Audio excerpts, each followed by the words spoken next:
Well, why don't we go ahead and get started? Hey, everybody. Welcome to SM Blab, a bi-weekly Blab series where we talk about small business technology and trends from WebRTC to BYOD and every other telecom or technology acronym. I'm your host, Angela Leavitt, founder of Mojo Marketing. And I'm Mike Oeth, and I'm the CEO of OnSIP hosted VoIP. Very good. And today we will have a special guest joining us as soon as he gets his Twitter account set up, Ed Szamborski from AAccess.net. And AAccess.net helps small businesses with their technology deployments. So once he has his all set up, you'll be seeing him. Oh, I think I see him. Hold on. Yeah, I see you joined. There we go. I think I see him.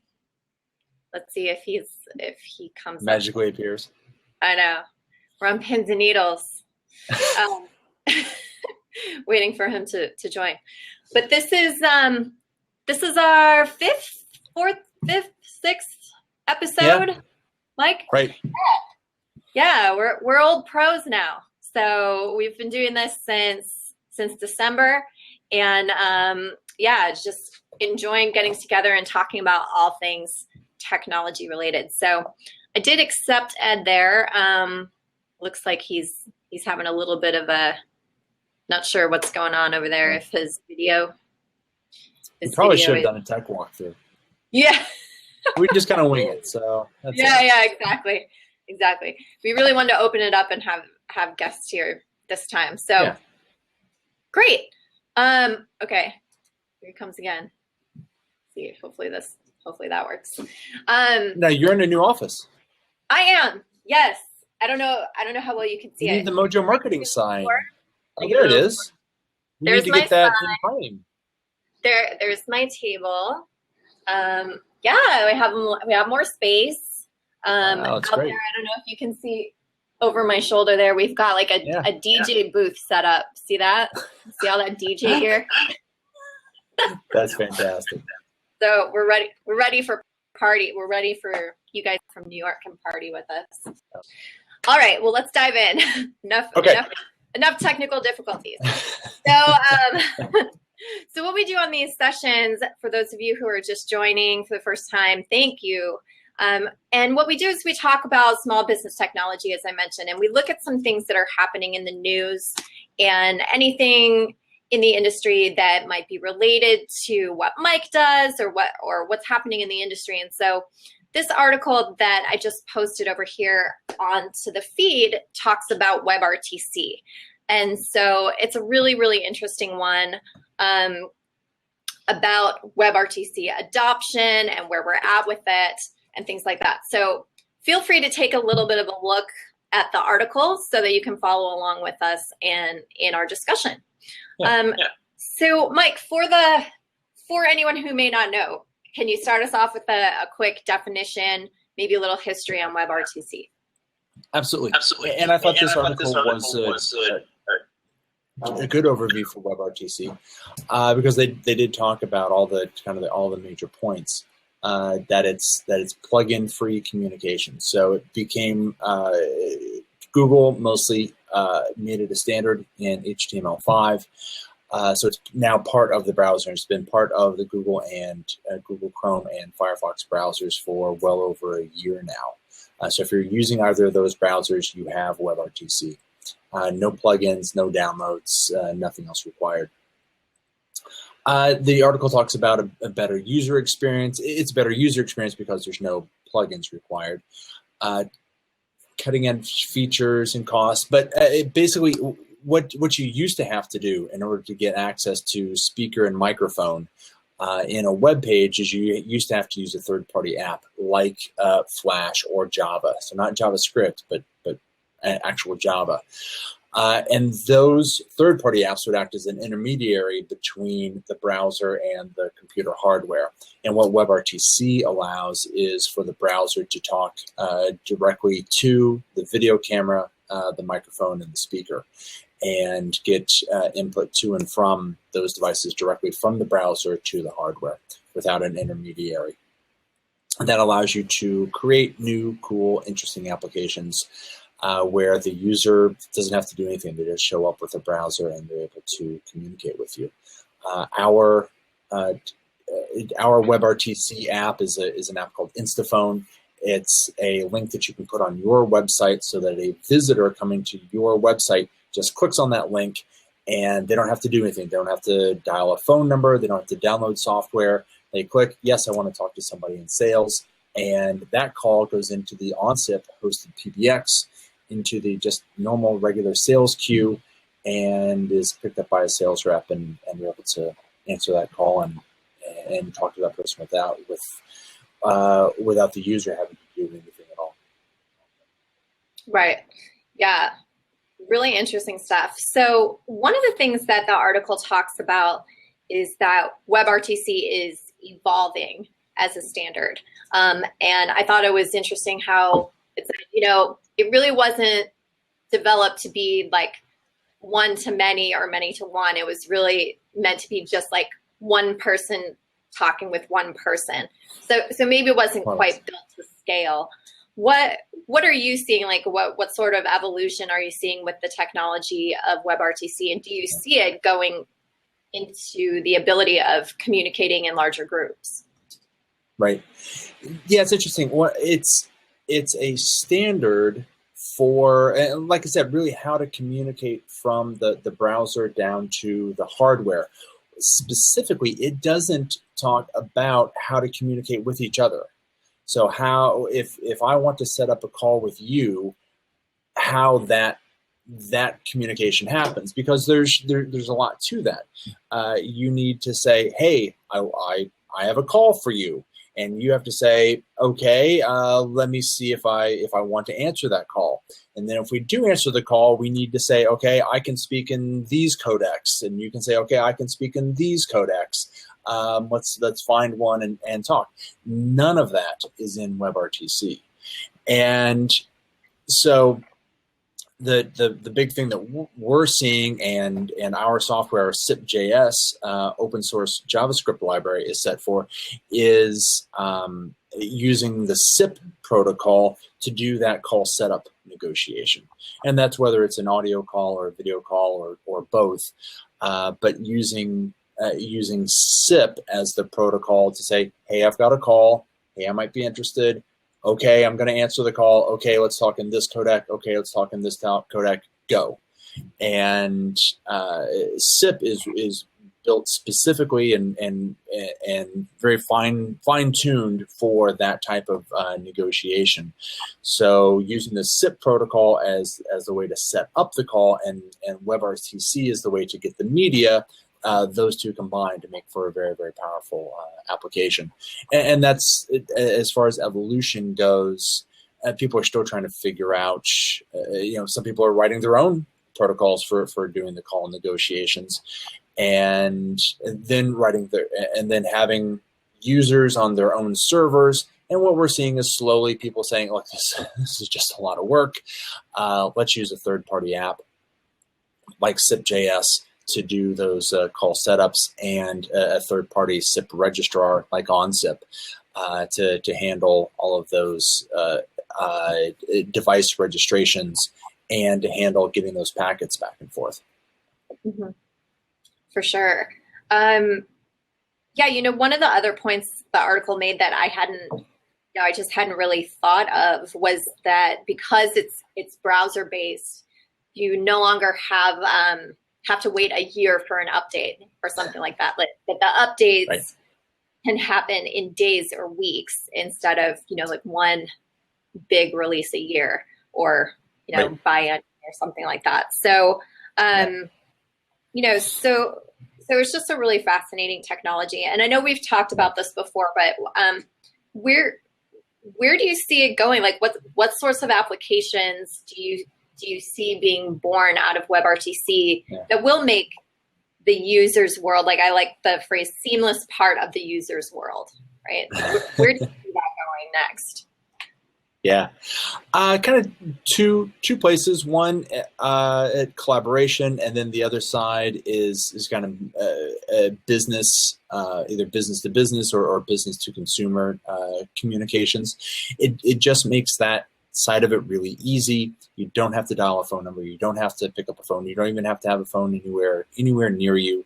When you're calling tech support and you're having a problem with a particular device, you can show them the device and see it doesn't do this anymore, or it just can save you a lot of those hassles.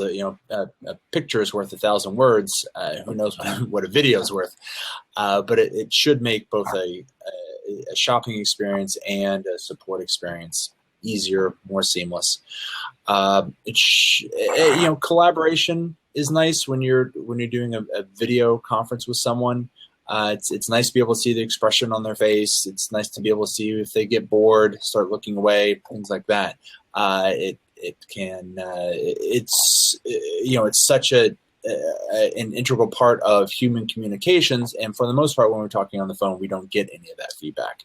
So, in a collaborative environment, it's nice to have it's nice to be in a video call. Ultimately, what those applications are, I don't think they've been written yet. So I don't know where ultimately we're going to end up. But we've got a bunch of people putting a bunch of toes in the water, and we'll see what happens. Very cool. Yeah, it's funny. Right before this call, I was on a conference call, and five out of 6 of us were on video. And you're absolutely right that. I was acting differently, right? Like I wasn't quite as distracted because I wasn't multitasking quite as much on that call, because I knew that I was being observed and all of that. So it definitely makes a difference. Great. So let's pretend. So I'm a company, and let's say I'm like, this sounds great. I want to enable someone to click a button on my website and talk to me directly. What are my next steps? What do I do to access this technology? Right. My perspective is really from an OnSIP perspective, and for us, it's just part of the service. It's a link that we give you for free. You'd put that link into your website. It's just a little bit of JavaScript that you put into your website, and it's kind of more along the lines of what you were talking about as easy implementation and easy upgrades. It's all code on your website. You want to change that code, you change it. The very next person to your website sees that new code. You don't have to download anything or make any major changes that way. So it's just JavaScript that's on your page. The very next viewer to your web page would be able to see it. They'd be able to click on it, and then a little box comes up. They just type their name into it, just so you get a name that accompanies the call, and the call comes into either your main menu. I wouldn't recommend a WebRTC call to come into a main menu. If you have it as little links. Click here to call sales, click here to call support, click here to call billing. There's no reason to send them to a main menu and then have them still have to hit buttons. So giving them kind of a visual representation of their attendant menu is definitely going to be one of the and already is, but it is definitely going to be one of the main uses for WebRTC, and giving them the right link at the right time. Like if they're logged into their account, they don't need the link for sales anymore. They'll need the link for customer service and for billing. If they're on the pricing page, you probably don't need the link for customer service and billing. Just click here to call us, things like that. So really the right information and the right contact information at the right time.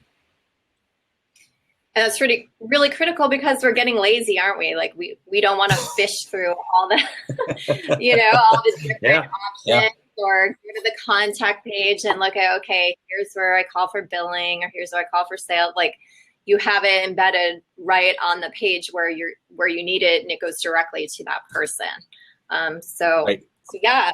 Even you're right. Even all the way down to a whole corporate directory.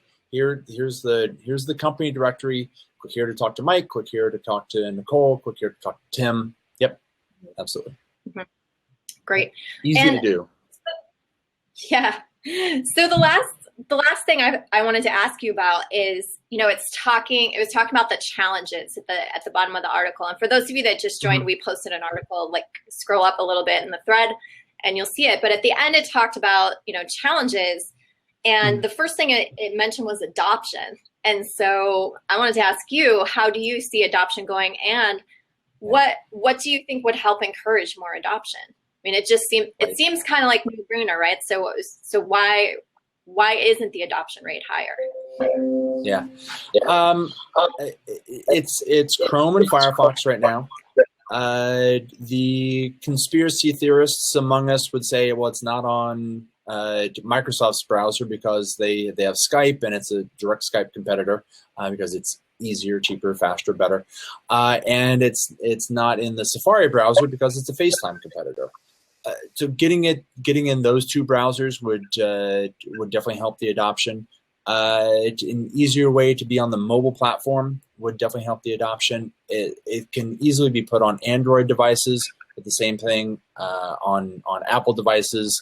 They like their FaceTime, and the more they can push people towards FaceTime, then the better for them. So getting toolkits that make it easy to create one application that works on a web page, iOS, and Android, that will really secure it.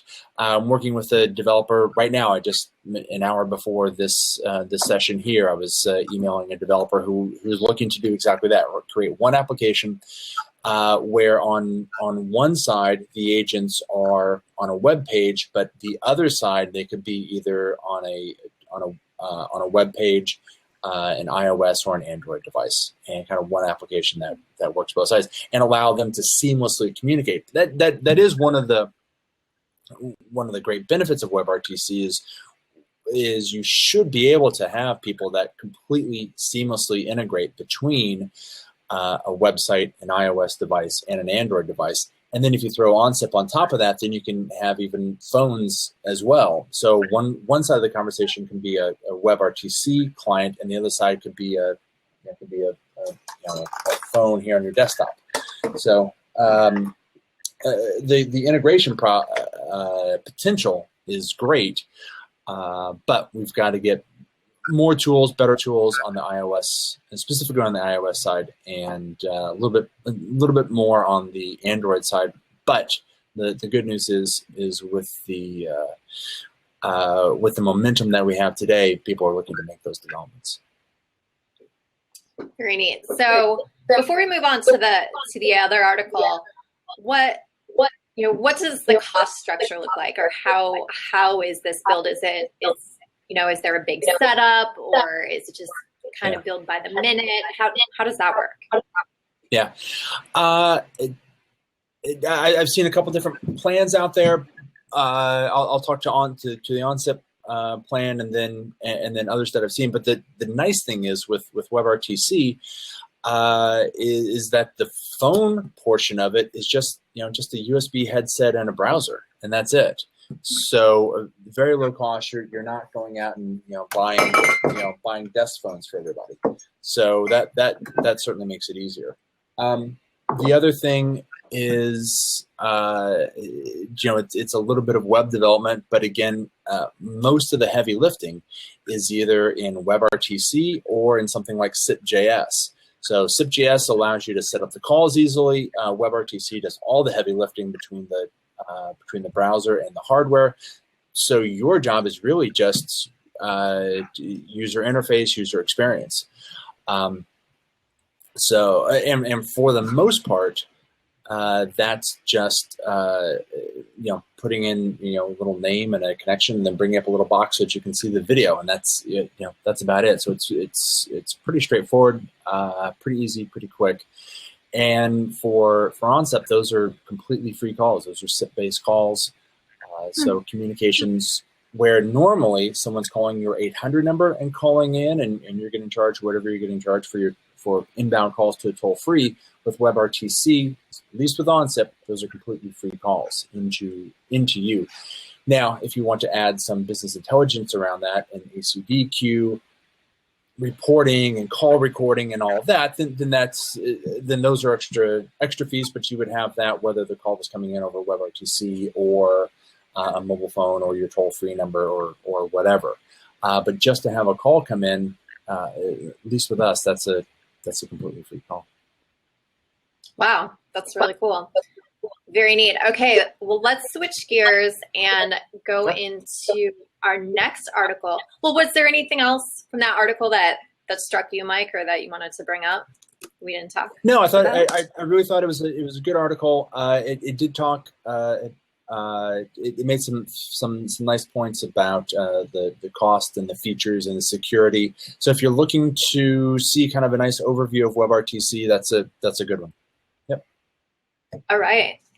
Great. So this next one that we have posted here in the sidebar, again, is about evaluating unified cloud UC services. And so one thing that stood out to me right away, actually, Mike, is that it actually goes into a little bit of depth of the differences between on-prem UC and cloud UC. And when I saw it, I actually kind of was a little shocked because I don't think I've ever heard of anyone talk about like on-prem UC in a few years.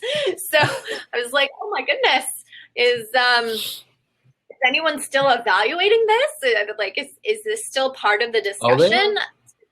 Yeah. Okay. So talk a little bit about that. That enlightened me because I thought cloud UC was like the bread and butter. So maybe not. Yeah. And I was especially for this one, I was really hoping Ed was going to be able to join us to give us a really a small business perspective on this, and see where it jives with my small business perspective.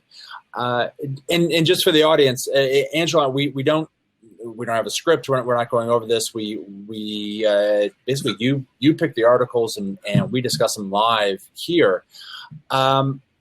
So I'm going to go a couple things. One, unified communications. How long have we been talking about? Has the business world been talking about unified communications? Would you say? At least a decade, right? If not longer. At least, if not longer. Can you give me a definition of it? Unified communication. So it's the idea that you have all of these different ways, like your IM, your video, your voice, and all in one place, right? Right. Is that the idea? Right. And okay. Does that include faxing? So your faxes are in the same place. The article says yes. Maybe. Okay. Email? Yes. Okay. Right. And I don't know. So my point is, it's been around for a really long time. We've been talking about unified communications for a really long time. I don't think there's a standard definition for it myself. Once I saw this article, going over it in my head, I'm like, I think it's finally time to just give up the ghost on unified communications. For a couple of reasons. One, even if you try, I don't think you can be best of breed in all this. So if you were to want one platform that has all those things, it has email, and it has text chat, and it has video chat, and it has audio chat, and it has faxing, and it has and maybe a way to integrate all the social media so that your tweets come in and your Instagrams come in, all into one platform. No one can be best of breed of all of those. So you're going to get somebody who's maybe really good at video chat, and then they try to shoehorn in text chat, or they try to shoehorn in email or something. And I think that's one of the issues that you're never going to have somebody, and I don't think you want somebody who is, and I don't think you could. You can't be all things to all people. So that's for me, that's problem number one. Problem number two, and don't forget to talk about the enterprise UC too. But problem number two for me is, as the generations keep coming, I think it's less and less and less important. One story from my son in his senior year in high school. He's a freshman in college now. His senior year in high school, they on the local company or local school network, they shut off Instagram. Everyone swapped over to Twitter. Didn't care. It took them a day, literally a day. Everyone, new account. All right, what's your username? Boom, boom, boom, done. This week, so tonight, my daughter and I are going camping up in the Poconos, in a heated cabin, and we're not crazy in like tents in the snow or anything, but we're going camping up in the Poconos. And earlier in the week, I said, "Oh, you need to ask Heather if she's gonna, if her family's gonna bring such and such." And just text her real quick. She's like, "Oh, and I don't have her on text, but I've got her on Snapchat." So she Snapchatted her real quick. She didn't care. She didn't care that she has, some people are only on Instagram, and some people are only on Snapchat, and some people are only on text messaging. Ed's here. Hey guys. Hey. Wow, there he is. Miracle. So Beta. So my point there is, as for the younger and younger generations, I don't think they care that everything's all. So it's all on one device, but it's not all on one app. And the apps are all over the place, and they have a little mental map as to who's in what app, and they just move forward from there.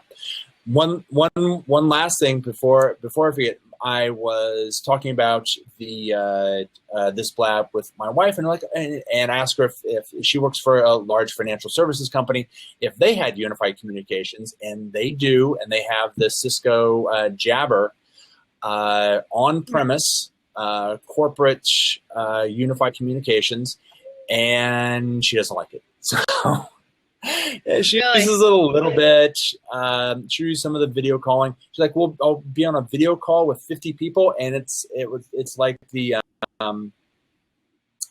Brady Bunch. Everybody's got a little box, and it's kind of all over the place. You can't actually see anybody, and it's just kind of crazy. But it's still out there, and they just rolled out. Oh, they just rolled out a mobile app for it to her company today. So the Cisco Jabber mobile app just got rolled out today. So Ed, hi Ed, welcome. Hello. Welcome, Ed. Good to be here. We're glad you could. So have you been listening? Most of it, yes. I had to do the classic all else fails reboot, et cetera, et cetera, et cetera. It's not a firewall. Anyway, yes, better most late. of it. Yeah. What's going Wonderful. on? So we're just talking about UC adoption and evaluating UC options. And so Mike brought up the point. He asked me the question, like, what's the definition of UC? Kind of put me on the spot there. Yeah. And so we talked about how all these things coming into one, but is it really everything? And it doesn't even make sense. And it's when you said that, Mike, I was actually thinking when I was reading through the article, I wouldn't want everything in one place. They would just be overwhelming, to have all of these in one place. So Ed, you're out there working with clients. Overwhelming's a good What's word. that? Overwhelming's a good word. In the small business space, that's what people find is they can barely do, one thing at a time. And if you throw any little nuances or extra features on, they're like, what? I don't know how to do that. I don't get it. It's seriously down to, people are still flummoxed by things like transferring calls or conferencing calls. It's bizarre, but it's true.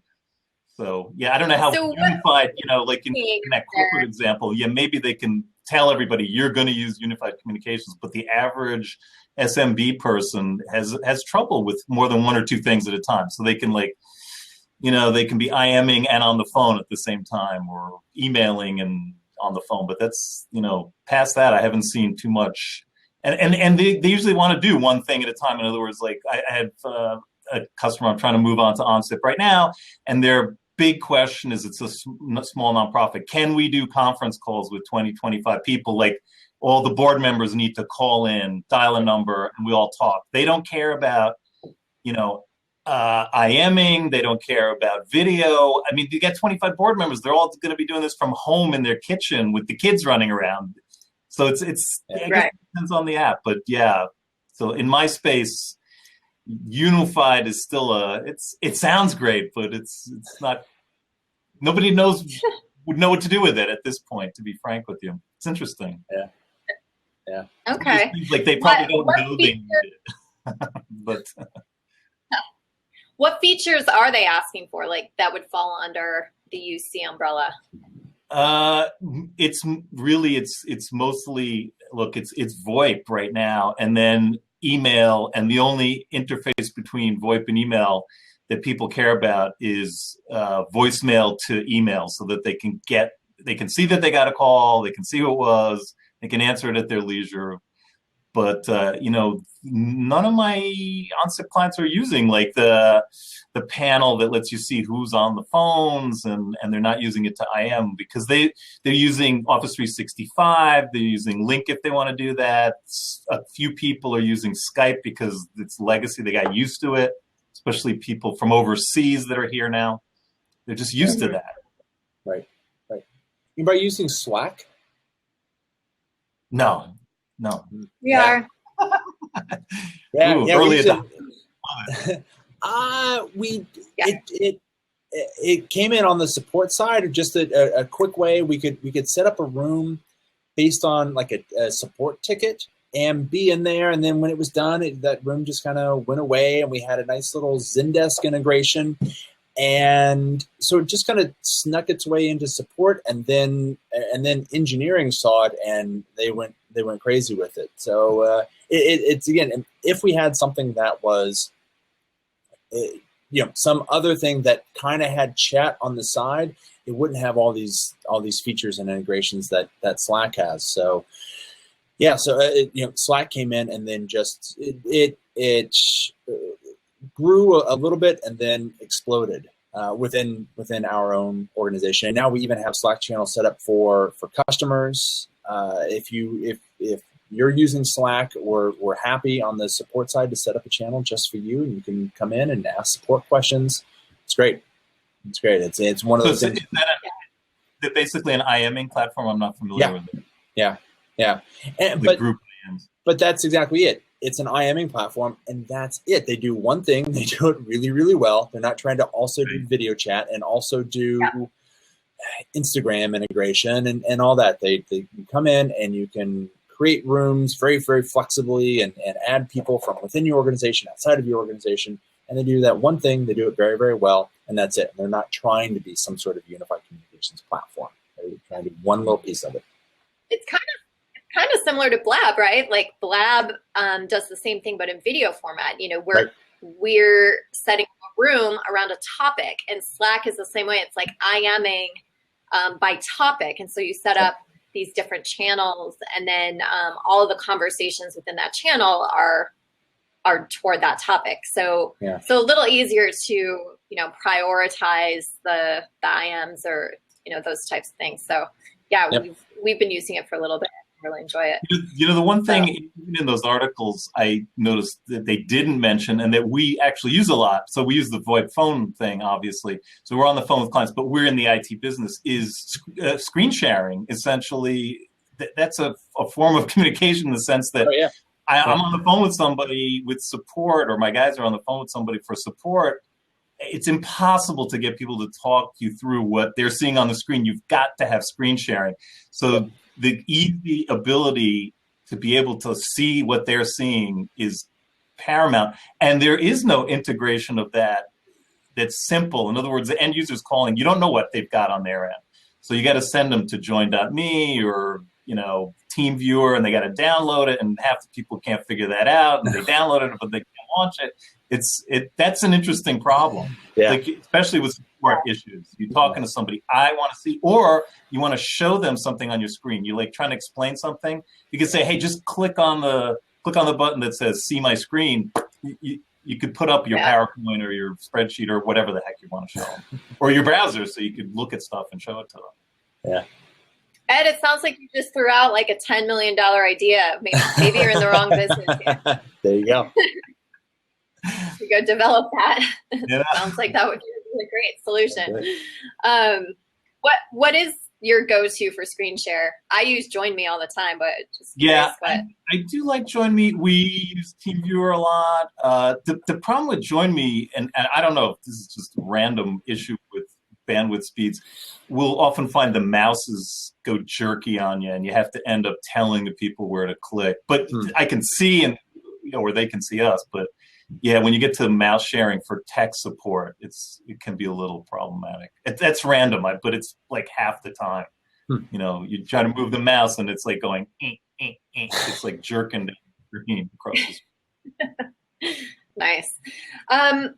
Well, is it okay if we switch gears for a second here? And Sure. Ed, I mean, I'd like to understand how is it that you got to know OnSIP, and how is it that you work with them? Wow, that's a good question. From the best of my recollection, my memory. It's been a while. That's my memory.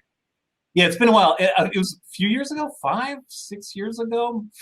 I'm going to say when you guys were still really small-ish. Yeah.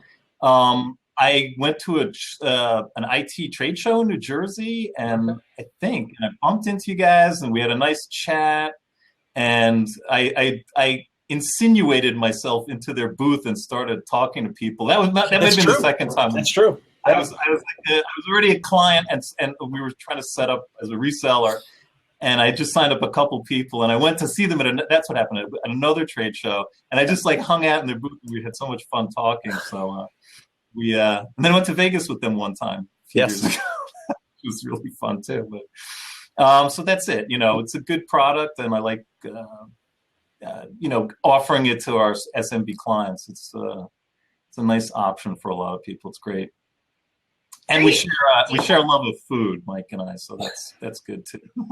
Really? Exactly. Okay. You guys are both foodies? Yeah, he's watched my video on how to cook beef stew, and he did it, and he said it was good. So I just put a link over in the side to Ed's YouTube channel for Ed's Kitchen. Thanks. Ed's Kitchen Simple. Really great recipes. And Ed demonstrates them really, really well. And yeah, the beef stew is amazing. Yeah, thank you. I have to try it. Yeah, so I actually did a response video. Yeah. I did a response video and put it up on our YouTube channel. I forgot to mention that. Yeah. I was so busy, shamelessly do a whole other Blab around food with you guys. There you go. Completely different topic. All right. Yeah, we could get you at Kitchen Ed. You could just be showing us live, and oh my god, he's got a whole setup. So yeah, thank you. That'd be great. Well, Mike, is there anything? I know we got kind of a slow start, so we've gone a little over time here. But is there anything you wanted to cover this week, or any kind of closing comments by you and Ed before we announce our next Blab? No, nothing major. I did see an interesting article this week where they said WebRTC needs a better PR firm, and I thought that was kind of interesting. Where the adoption is coming and it's building, but one of the problems is we're seeing some cool apps, but people don't necessarily know that it's WebRTC behind those cool apps, and so aren't just seeing. They're thinking it's just some sort of browser magic. So getting the idea out that some of these cool apps that you are seeing actually have WebRTC behind them. I thought that was interesting, but no, that's it. That kind of goes back to that adoption question we were talking about. Like, it seems like such a no-brainer. Why is the adoption so slow? It's almost like it needs its own like Intel Inside sticker, right? That goes on those things. It's like powered by WebRTC, or something like that. Yeah. Ed, any final thoughts? It's a great idea, but as we could see from my little issues this morning, I had trouble getting on. It was not seamless. I mean, Blab's a beta, and the RTC didn't work. I had to try 2 browsers and reboot and this and that and the other thing. It was a little bit ugly, and I had to make some manual setting changes to the permissions for the camera and stuff. So I'm not sure what happened, but I had to go online and research. I wasn't expecting that, but what can you do? But it shows you that's a great idea, and it works. Now that we're on, it works beautiful. But it's not totally seamless. If Right, something right. goes wrong, it's hard to figure out for a few minutes. So. Yeah, it's still got its hiccups for sure. So, and the article addressed that a little bit, about how, it wasn't really set up to be one to many or like a group thing. It was more meant to be like one to one. And so it's having some growing in that way. It's okay. Everybody starts off ugly and grows into a flower. It's going through its awkward stage, okay? Right. Like awkward teen years. The awkward teen years. There you go. Yeah. Okay. So next time, everyone has to bring a picture of themselves in their awkward stage, and that's how we'll start. Wow. Okay. All right. Deal. So from like last week or 2 weeks ago, Christmas. Exactly. I've got just the guys, picture. well, so good. All right.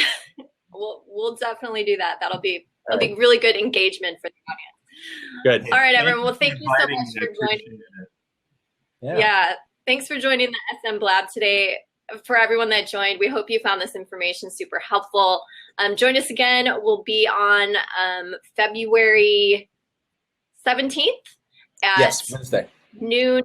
Yeah, Wednesday, noon Eastern, 9 a.m. Pacific. And we're going to discuss more practical applications to your small business tech challenges. And of course, more amazing acronyms like SIP, VoIP, and a WebRTC. So once again, join us on Wednesday, the 17th at noon for the next edition of SM Blab.